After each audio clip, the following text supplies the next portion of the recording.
ነፍስ መሸጥ የሚባል ነገር አለ። ሰዎች ነፍሳቸውን ይሸጣሉ ብር ለማግኘት ወይም ለማግኘት በጣም ብዙ ነገር ለማግኘት ነፍሳቸውን ይሸጣሉ።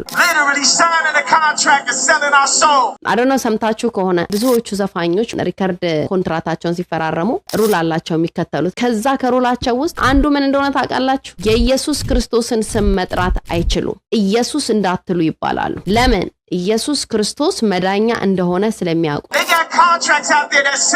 You can't say Jesus.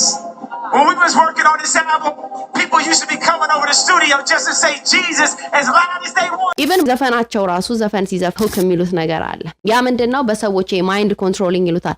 ማይንድን ኮንትሮል ለማድረግ ያ is a type of worship ነው። ዘፈን ስትዘፍኑ እነዚህ ከሚዘፍኑት ዘፋኞች ጋር አንድ ሆናችሁ ማለት ነው። የሚያመልኩትን አምላክ እናንተ ማብራችሁ እያመለካችሁ ነው ማለት ነው። just ሰው ጀነሬሽኑ እንዲያውቅ ዘፈን ከበስተኋላው የራሱ የሆነ ነገር አለው። በጣም ዲሞኒክ ነው። ሰዎቹ ለሱ የተሰጡ ናቸው። ስለዚህ ከዛ ምንም ነገር የለም። ህዝቤ ዕውቀት ከማጣት የተነሳ ጠፍቷል ይላል። ባለማወቀው ዘፈን ነው ኢትስ ኦኬ ብለን ስንሰማ ምን ስንል ነው? እነዚህ ሰዎች የሚሄዱበት የተለያየ አይነት ሪቹዋል አለ። ዊችክራፍት የሚያደርጉበት ነገር አለ በሰው ጆሮ ላይ እንዲገባ ከእግዚአብሔር ሊያርቀን። ስለዚህ የትኛው ነው ትክክለኛው መንገድ? የትኛው ነው ወደ እግዚአብሔር የሚያቀርበን መንገድ? የትኛው ጋር ነው ብለን to be honest መጠየቅ አለብን።